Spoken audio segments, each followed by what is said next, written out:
construction, smells of corruption. Manipulates to recreate. This air to go down saga. Go under. My karma.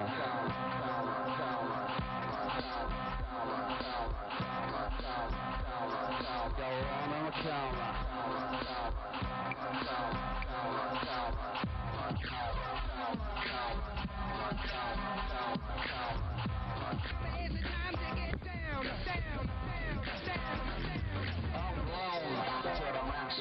Two hemispheres, battling.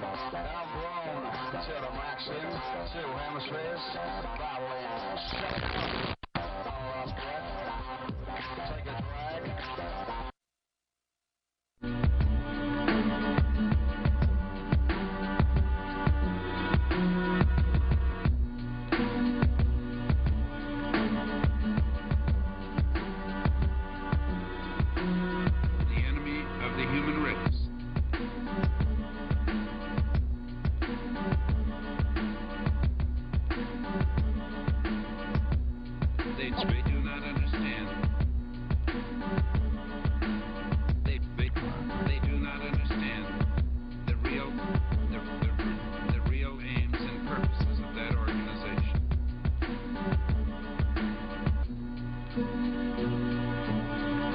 They do not understand.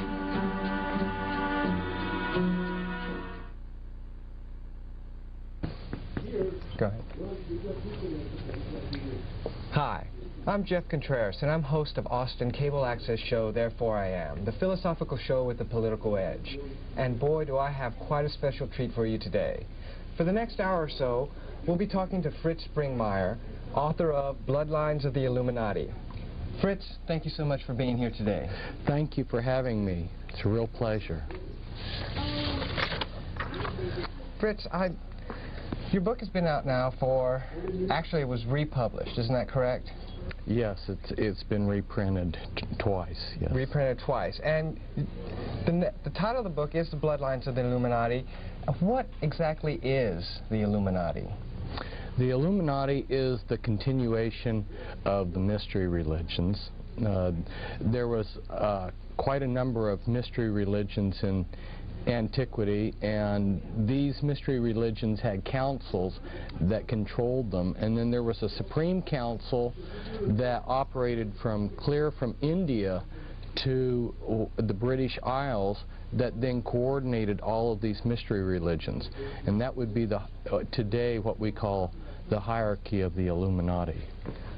So the Illuminati is basically just an extension of the mystery religion system, the whole type of philosophy. Yes, it was a way of hoarding knowledge and power to a few special people. And how do they hoard the knowledge?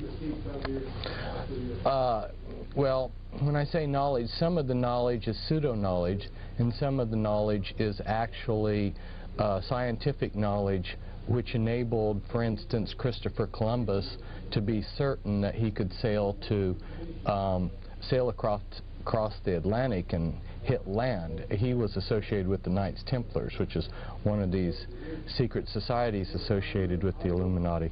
So you've got different types of knowledge, but some of the knowledge is actually bogus. It's just claimed so that they can get people to join whatever mystery religion they're trying to offer. Okay, Fritz. Now, why are families so important in this? It's obviously, you titled it Bloodlines, and that must have to do with the families. Why are they so important? It has to do with how they pass power from one generation to another. It also involves the occult powers. They try to have full-blooded members.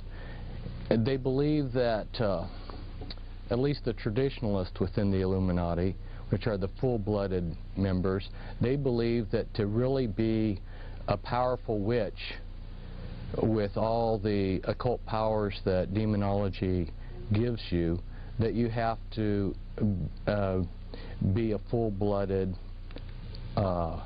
member who's got a genealogy that goes back many years.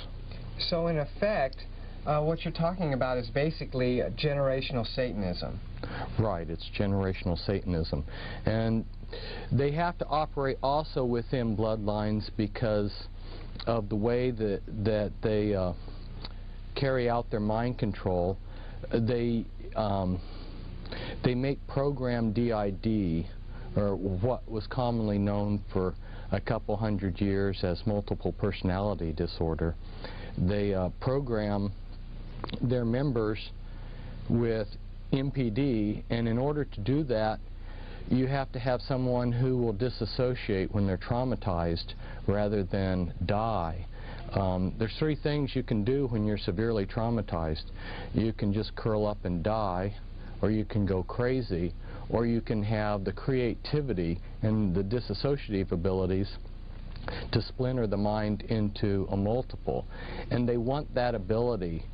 It's essential because the satanic rituals that they carry out, which are horrendous traditional rituals, blood sacrifices, requires a certain level of insanity and disassociative ability. In other words, what I'm getting at is if you were a normal, sane person and you had to participate in the higher level Illuminati rituals, you'd probably go crazy without the programming and the MPD that they carry out. So it's absolutely essential that they maintain the bloodlines. Okay, Fritz, now when you talk about blood sacrifice, what do you mean? Are you talking about chickens or goats or something like that? No. Unfortunately, I'm talking about human sacrifices. This is, you go throughout the world and you examine the different cultures, and you'll find that human sacrifice has been fairly widespread. And these powerful families have always felt that they gained power and through sacrificing other people. So you're saying that the blood sacrifice that we've read or heard about throughout the history books has never actually stopped.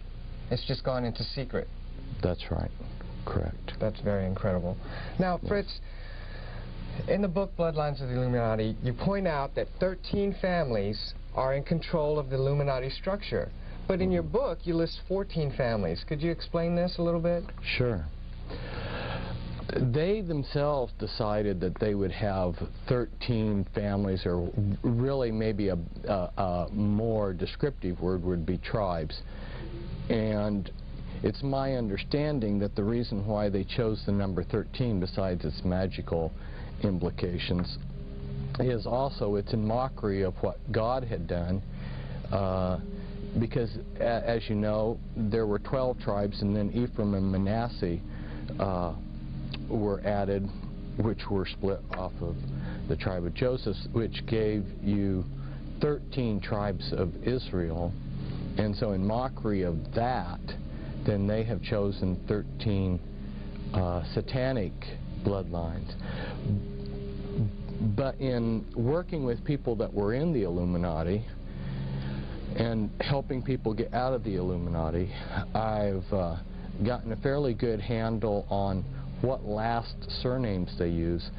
And although there's hundreds of, say for instance, Rothschilds in the United States, most of the descendants of the Rothschilds have other surnames. And so when I say bloodlines, that's more descriptive of families. And there are certain families within the entire context of the Illuminati that have become powerful in themselves, but aren't labeled by them as one of the top 13.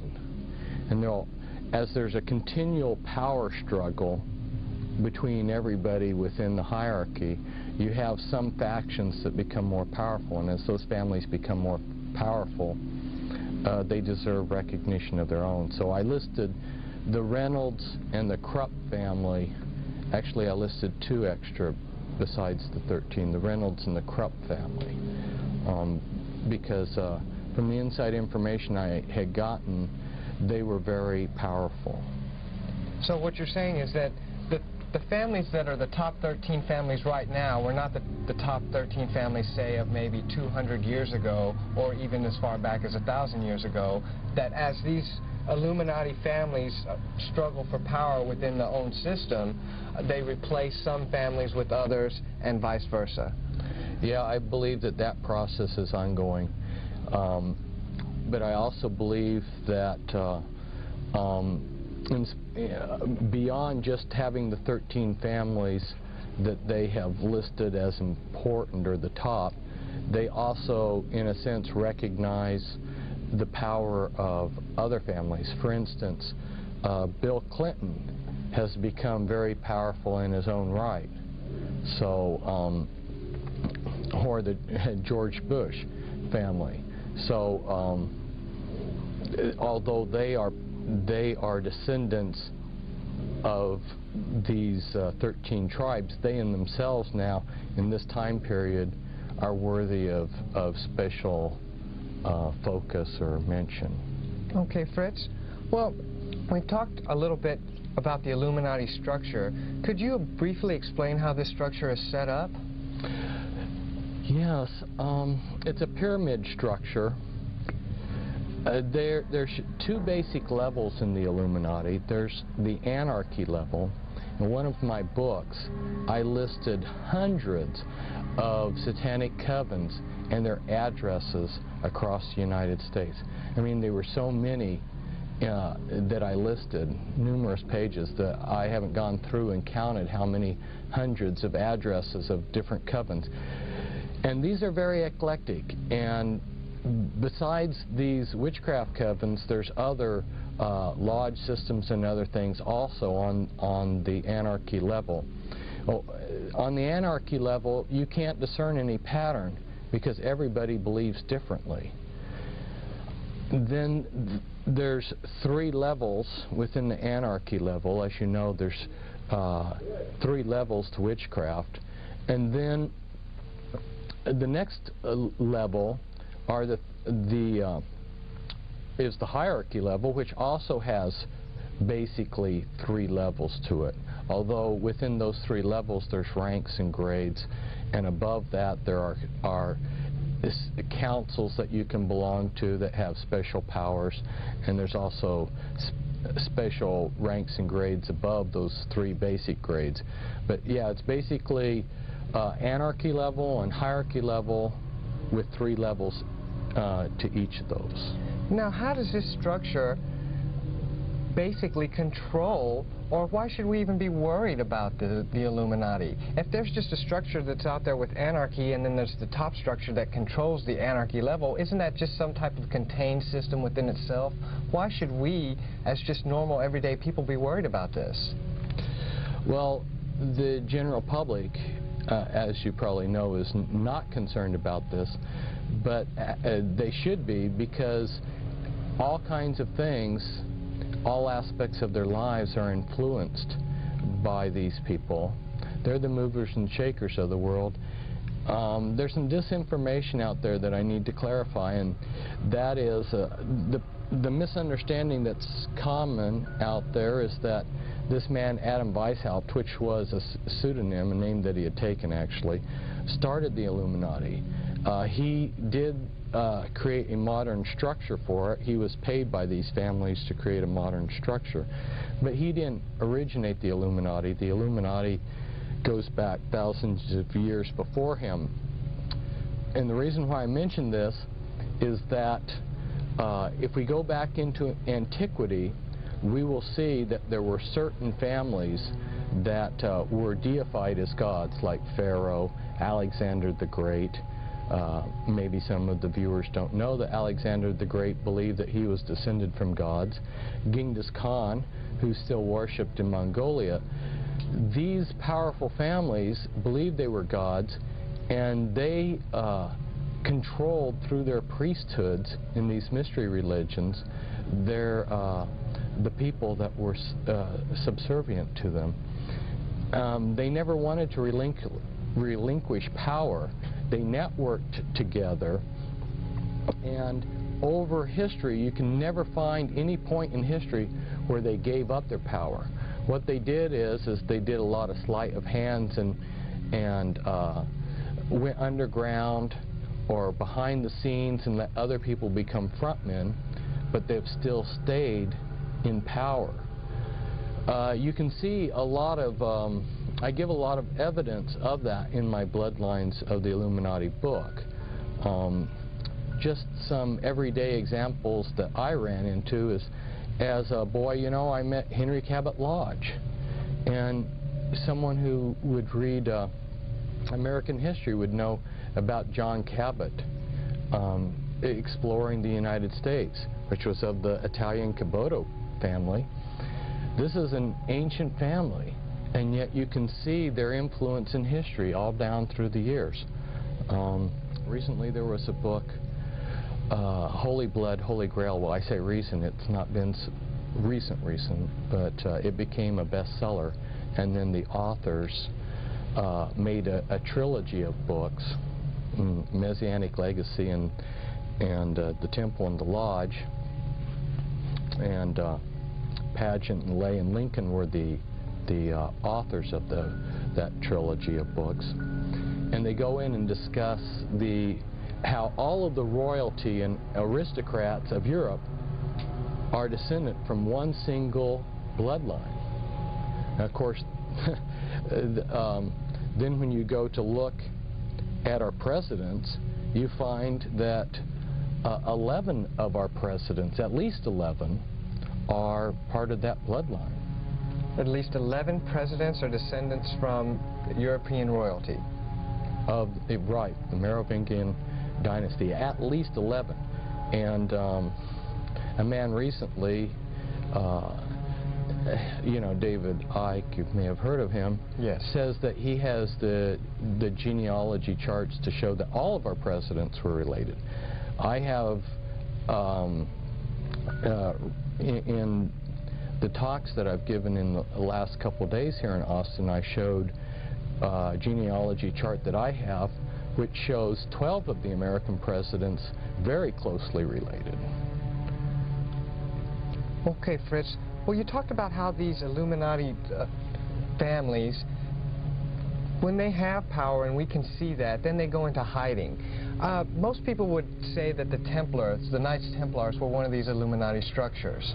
Could you explain basically how they supposedly went into hiding? Because you hear about the Templars, they had quite a long reign, and then the French turned against them, and then they were outlawed by the Pope, and then they just disappeared out of history.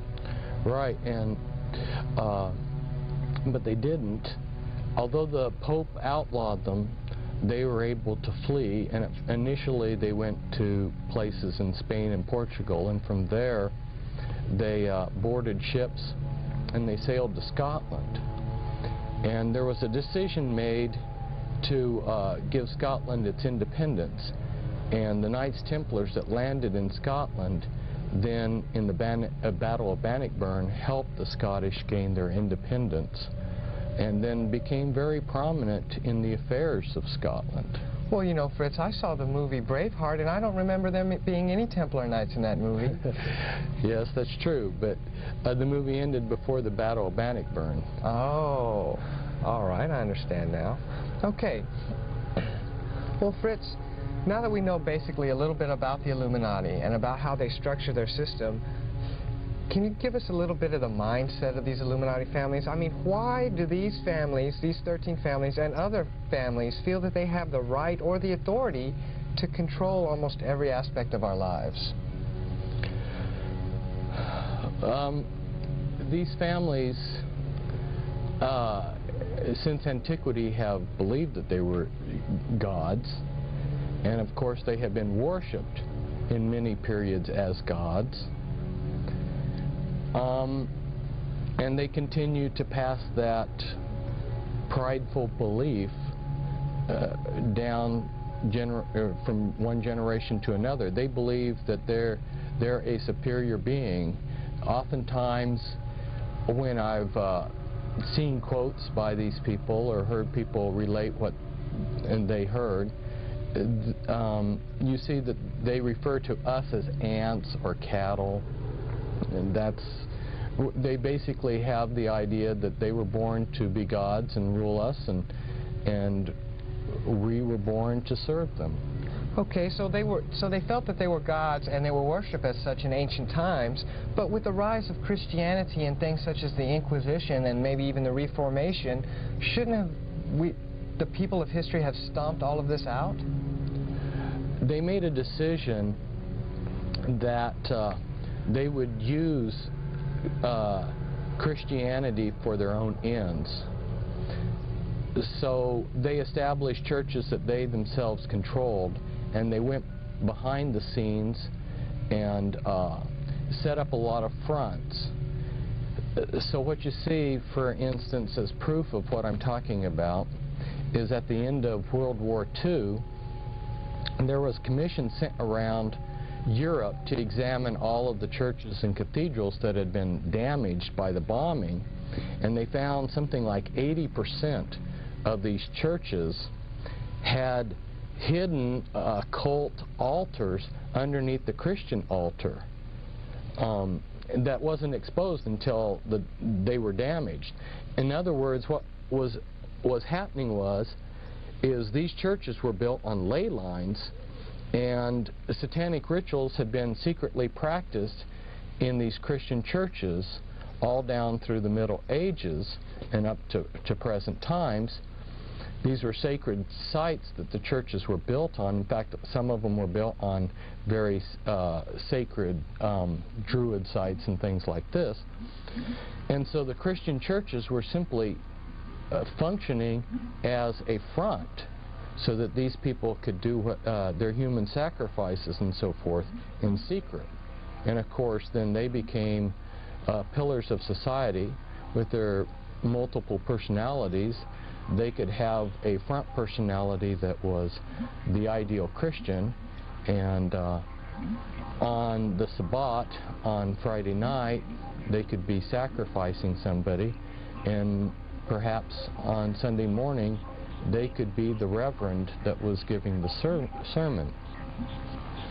There's a number of other proofs that one can, or evidences of what was going on. If you go throughout Europe, you'll see a large number of the churches had winged reptilian gargoyles put on them, including something that's really bizarre. They would have people, statues of people bent over how do you describe it on television? They're bent over taking a dump, you know. And this is on the side of a cathedral? This is on sides of churches that were built, the statues built, naked people showing their bare bottoms. And if you ask, why did these Masonic trade guilds build gargoyles and people taking an excrement, you're told they did it for Christ. And I guess, Fritz, people really don't understand is that most of Christianity evolved from the Catholic religion. And the word Catholic itself means universal. And so they just went out into their areas and just absorbed all of the local religions of whatever land they were at. That's very well said. There were a number of mystery religions that bestowed their authority into the Catholic Church. For instance, the mystery religion of Dagon had which was the fish god, and you'll notice that one of the symbols that the Christians use today is the fish, and the Pope's hat, his mitre hat, was the crown of authority of the head of the mystery religion of Dagon. Mm-hmm. So he at one point in history was given the authority to be head of that mystery religion. And so yeah, the Catholic Church was a good way to also absorb a lot of the paganism, right, besides being a front for the more serious hardcore.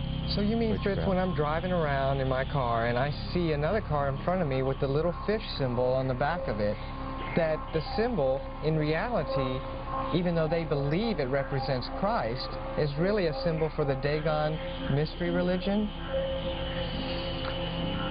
I don't think that you'll find Christians putting it on there because they worship Dagon, but all I'm doing is saying a lot of these symbols have histories beyond what the Christian Church thinks about. You'll find a lot of, well, for instance, I have personally with my own eyes seen a good number, or I don't know if good is the word for it, but I've seen a number of churches with the Masonic Knights Templar logo on the side of their churches. And what logo is that?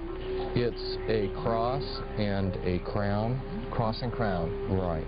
Okay. It's a particular, it's designed a certain way, and it's very clear that it's a Masonic symbol. And there's a lot of other symbols. I've seen all-seeing eyes. There's Catholic churches that have the Illuminati all-seeing eye, you know, that's in the pyramid. Well, speaking of the all-seeing eye, our local cable outlet, basically who helps us put on this show here, Time Warner in Austin, their symbol for their corporation is an eye. Isn't that kind of funny? Yes, well, it all ties together. It's an enormous thing that's to someone who hasn't been initiated into, who hasn't studied this, the whole the subject is so vast and so incredible that it's really difficult to absorb. That's why I really strongly encourage someone to begin by reading the Bloodlines of the Illuminati book, where I have the time to lay things out systematically, so you can see that this thing started in antiquity. These people controlled everything back then. They never gave up control, although they have worked through trade guilds and the Masonic Lodge and other things. They've always had the power. They never gave up the power. And when this country was created, we thought that we were getting away from the aristocracies and the kings of Europe. But lo and behold, like I said, you know, I can document that 11 of our presidents are related to the royal family in the United Kingdom. Boy, I tell you, Fritz, this all sounds so incredible, just like you said. When you were doing research for this book, how much documentation did you actually find which supports your outlook and beliefs on the Illuminati?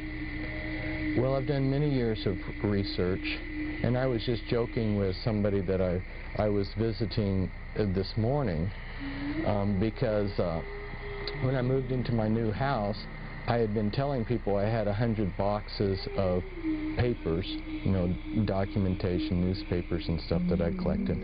But after I had filed those away, and I counted, I had 140 boxes left. So, a lot of what I have learned was because I've worked for years with people that are trying to escape the Illuminati, and they helped my learning curve greatly. They point me in the right direction. And a lot of information is right there if we scratch below the surface. But they realize that there are very few people like me that are going to be looking in the right direction and scratching under the surface. So, and they don't have time to hide it all. So there is an enormous amount of information out there that relates to these families. And I just am the type of person to plow through enormous amounts of information. That was just, I guess, the gift that God gave me. So what you're saying then, basically, Fritz, is that the information is out there, and really all you have to do is begin to search for it. Is that correct?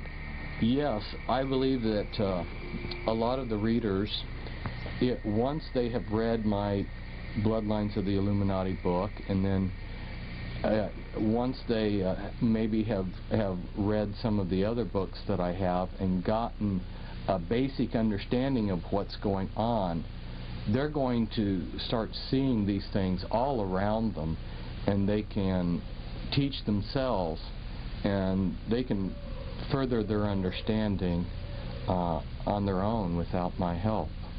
Okay, Fritz.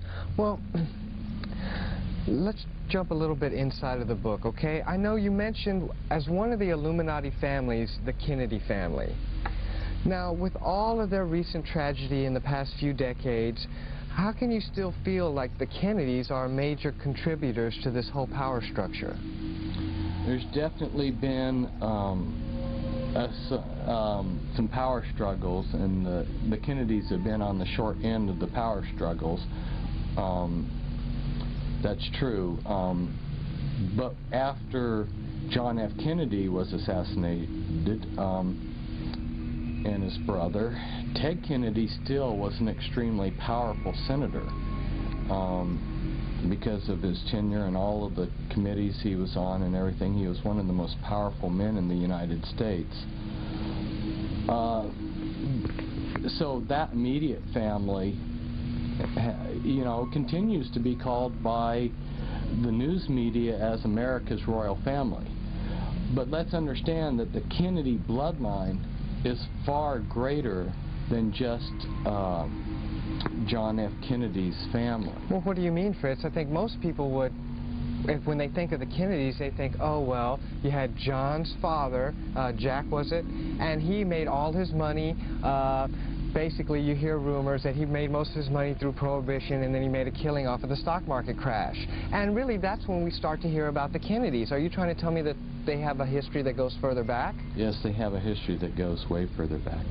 In fact, the Kennedys are descendants from Brian Boru, who was the first Kennedy, and he was one of the most significant kings in European history.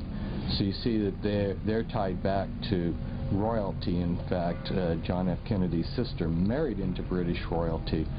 So these are just not commoners that grew up in a log cabin. But there's something that I would point out to our listeners out there in television land, and that is that the movers and shakers do not become rich and powerful and then join the Illuminati. They become rich and powerful because they are part of these Illuminati bloodlines, and their councils decide how they're going to divide up such things as the drug trade, monopolies, and things like this.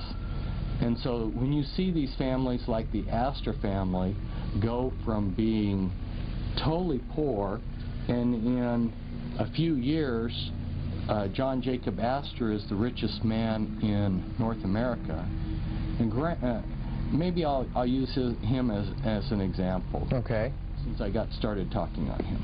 John Jacob Astor came from Germany, from a small town, Waldorf. His background was being a butcher. He couldn't hardly speak any English. His English was broken. And he was the type of person that if you were sitting beside him eating, he might grab your shirt and wipe his dirty face on it while he was eating the meal. He was gross, he was crude. He was not somebody that you would enjoy being around. Yet this man who could barely speak English and who is an exceptionally obnoxious person, within a few years became the most richest man in America. Now, how did that happen? There had been fur trade for hundreds of years, but all of a sudden he comes to America and monopolizes the entire fur trade, basically, on North America. Now, how did he gain control? It's because somebody in the Illuminati councils had decided the Astor bloodline which is a bloodline that goes back to antiquity. The name is a derivative of Astarte. They had decided that the Astor family, you know, would be given that privilege. Why did Bill Clinton become president?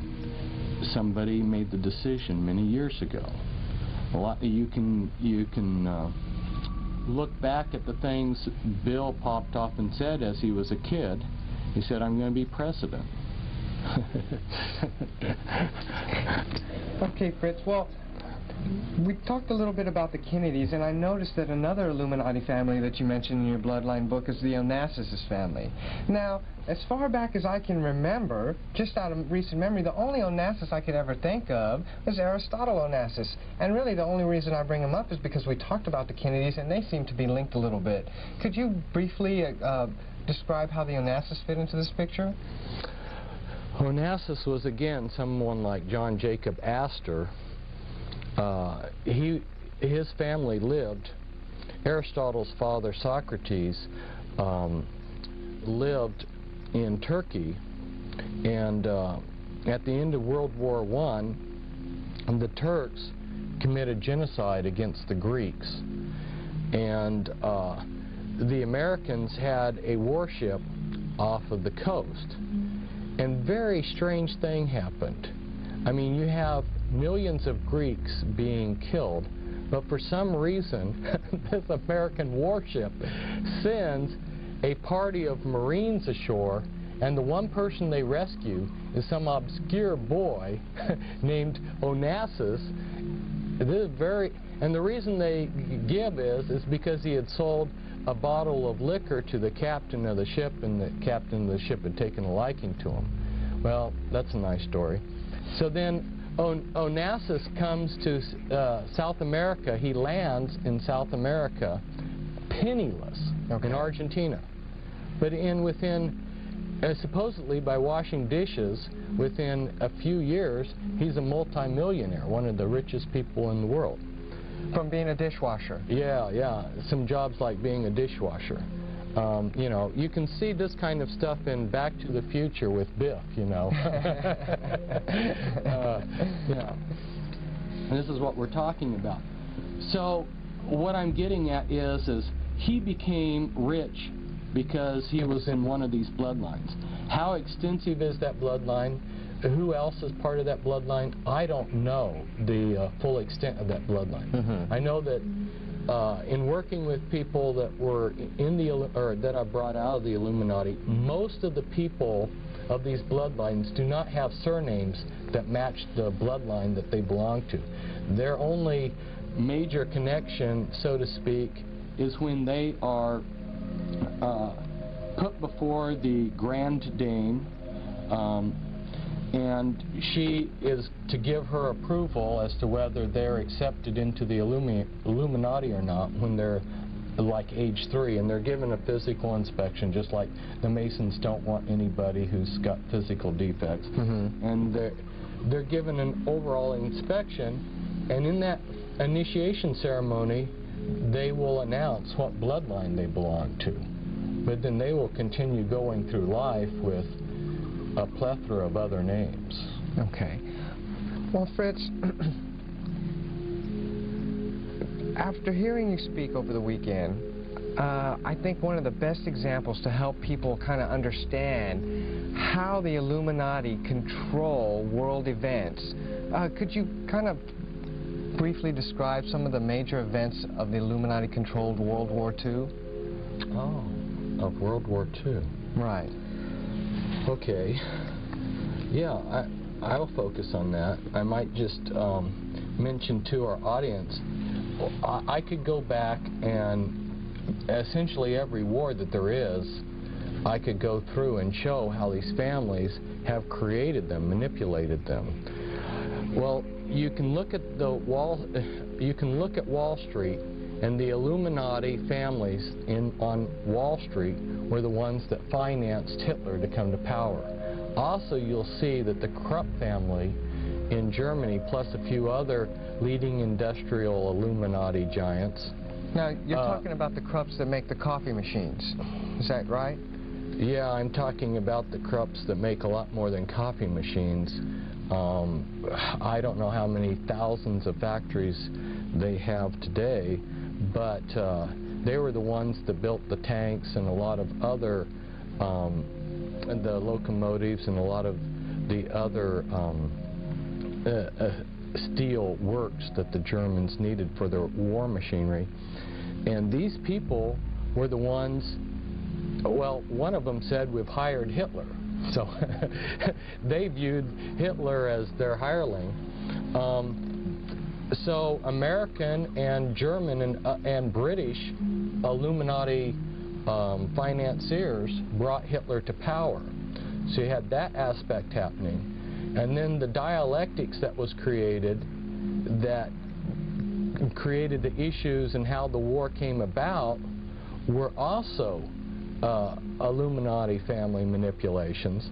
And then the United States' entry into the war. Let me point out something here.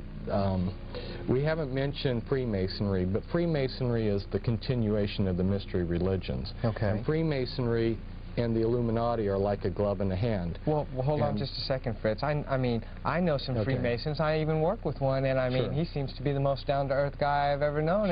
And as a matter of fact, if I even get to talking to politics too much about him, I feel kind of sort of that I even know a little bit more what's going on than him. How is he controlling the world? Oh, he's just a member of a lodge system. We're talking, the lodge system needs a lot of good men at the base to support its structure. And 2/3 of the Freemasons don't go beyond the 3rd degree. They're that financial base supporting this pyramid structure. But at the top, we have these people. For instance, the Sinclair family, which is part of the 13th Illuminati family, they were given, if you'll look in Masonic Encyclopedia, you'll see that they're listed as having been given headship over the Freemasons, and that was something that was to be passed from generation to generation. So you'll see that these bloodlines are in control of Freemasonry, just like so many other things. The royal family of Britain has been at the top of Freemasonry in the United Kingdom. So it's not that every Freemason is in the Illuminati. It's that this is just one more system or lodge or secret society that's controlled by them, and Freemasonry just happens to be, has been in the past. It's no longer so much the powerful tool that it was in the past, but it's been one of their most powerful tools in the world for carrying out what their agenda. Okay. So let's see. Let's pick up where I was. Back to World War II? Back to World War II. The reason why I had to bring in the Freemasons is Stalin and Churchill and Roosevelt, who were the Allied leaders. They were all three Freemasons.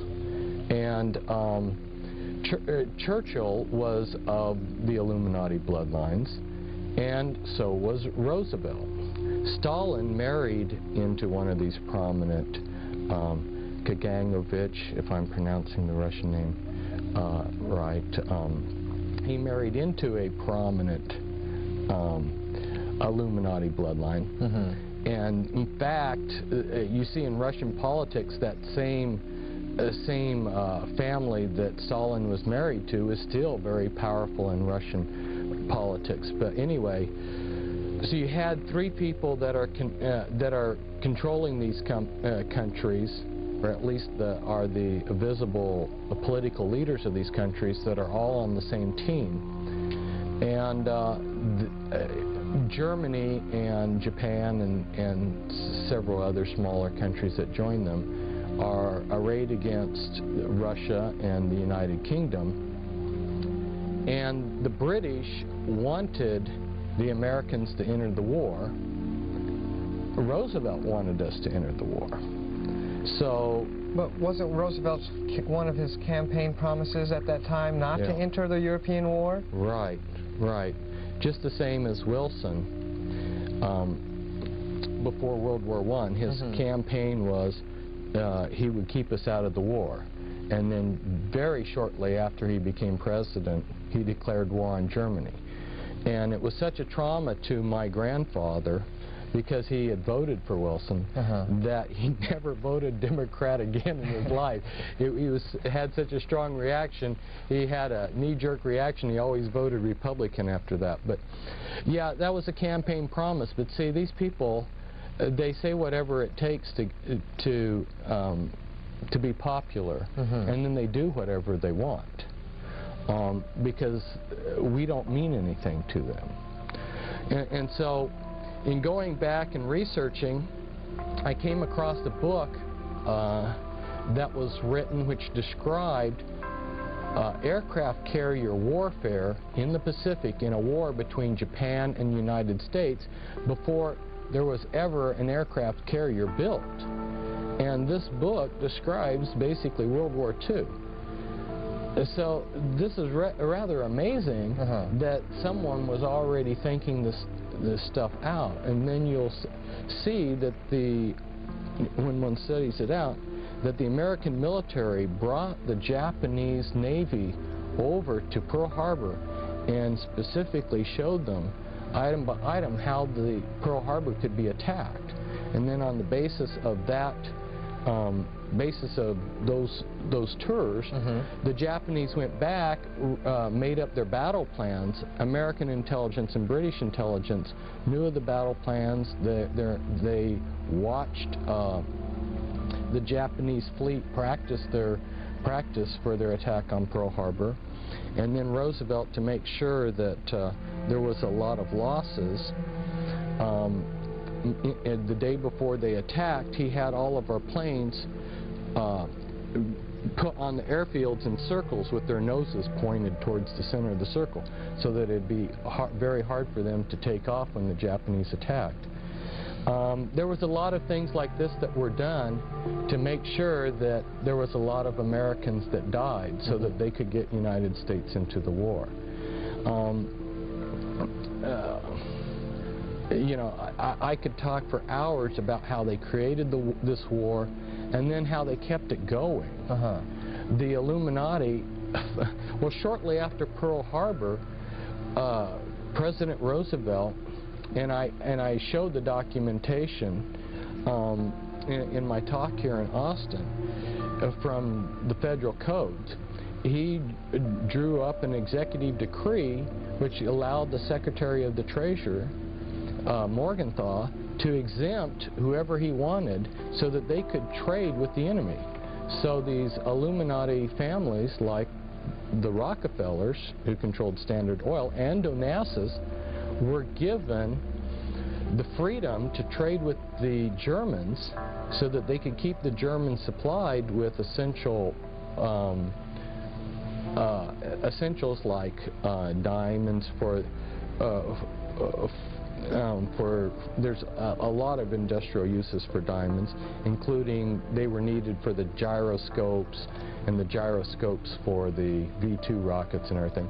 They supplied Germany with oil, designs for military equipment, and a lot of other things that, had the Illuminati not been given that special privilege of continuing to trade with Germany during the war would have come to an end easily by 1942. So basically, we had an embargo on Germany if we wanted to, but we just never closed the embargo. Or we just never kept the supplies from coming into the country. Well, if you were one of these Illuminati bloodlines, one of these powerful men, kingpins is the word I use within these Illuminati bloodlines, you had the privileged status of being above the war. Above the war. The rest of us, it was a real war. And actually, Fritz, I think I can remember from your book, as from the Onassis chapter, his fleet of ships almost went unscathed, is that correct? Totally unscathed. They were never attacked. How many ships did he have? It was between 200 and 300 ships, merchant ships. And he's from the Greek fleet, correct? Yeah, Greek merchant ships. His ships flew the Greek flag. Essentially, every other Greek ship that was floating when the war started was sunk. But his ships went in all of the theaters of the war, the Mediterranean, the North Sea, and they were never attacked by either side. It took collaboration at the highest levels for him to travel around in a world war without anybody bothering him, while he made millions, perhaps billions of dollars off of the whole thing. This is incredibly fascinating. I tell you what, Fritz, we're almost running out of time here, but before we do, I would like you to briefly touch on, I know you mentioned it earlier, how the Bush family has been coming into prominence here of late. Could you give us maybe a little bit more of a background behind that family?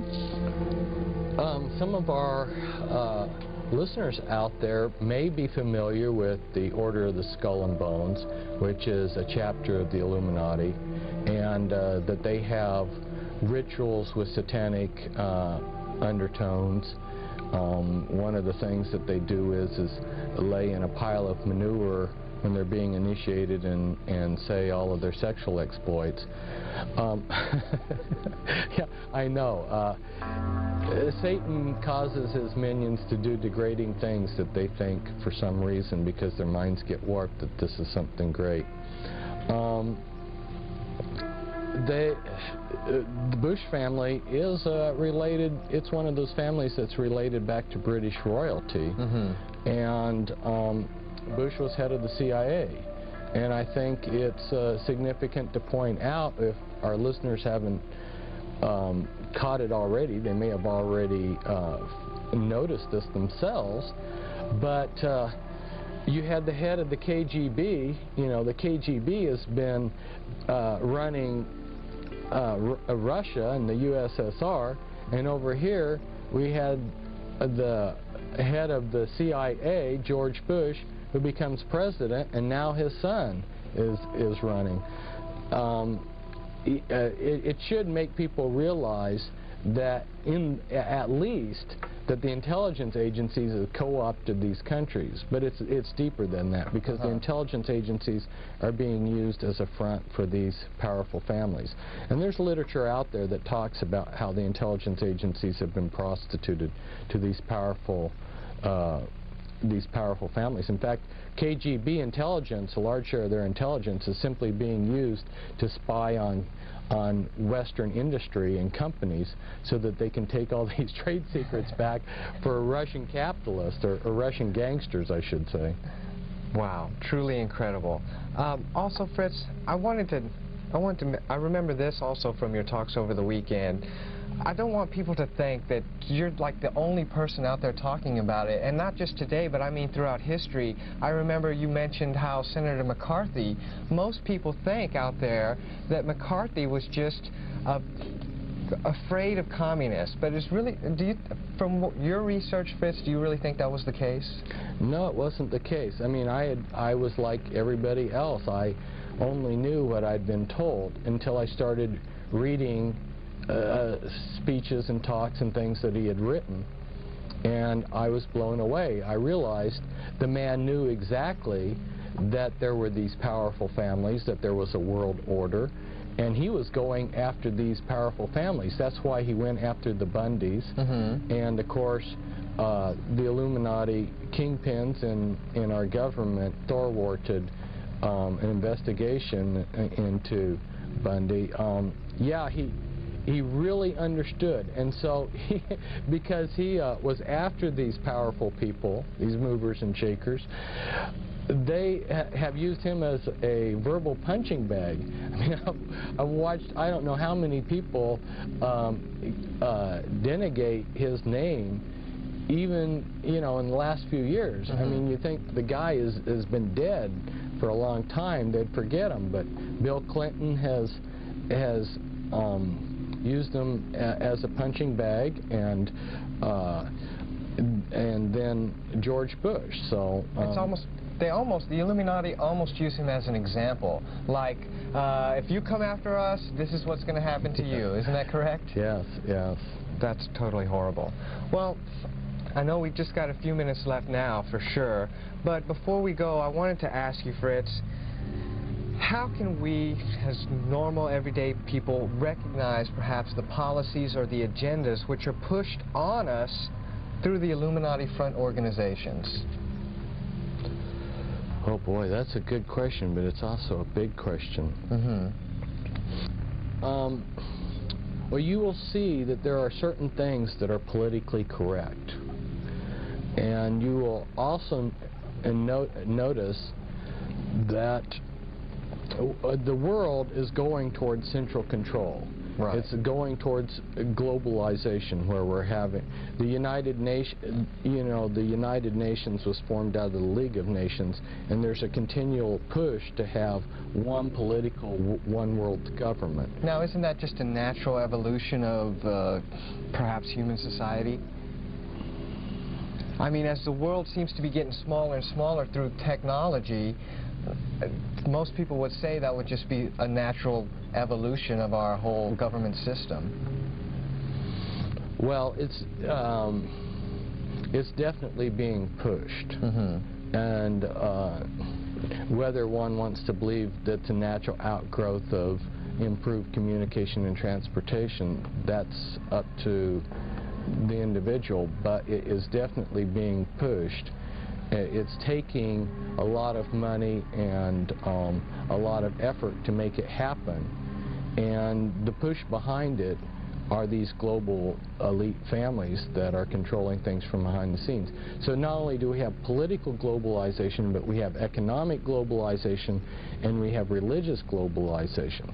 So when you see any kind of an agenda that contributes to this one world order, or as Bush has called it, New World Order, or, you know, Hitler, who was also of these bloodlines, also referred to New World Order.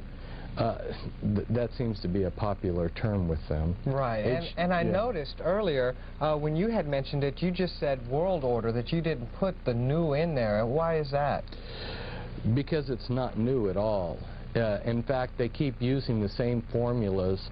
The things that controlled people back in ancient Rome, you know, where they had bread and circus, they're using the same formulas that they used in antiquity on us today. And bread and circus simply means that if you give the common person entertainment and plenty of food, like the junk food we get, they'll be happy.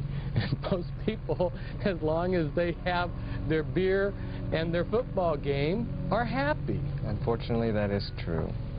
Well, I tell you what, Fritz, I really appreciate you coming down here, taking time out of your busy schedule to come give us an interview, and I look forward to having more talks with you in the future. Thank you. It's great being with you.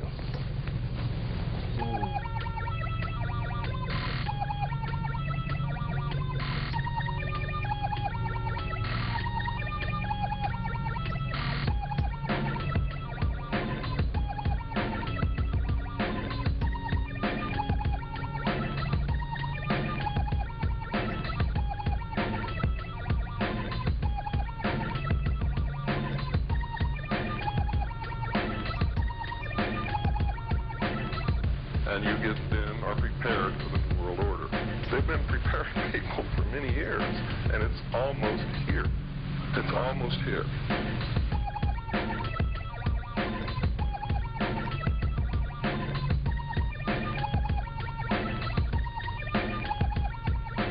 What is at stake is more than one small country.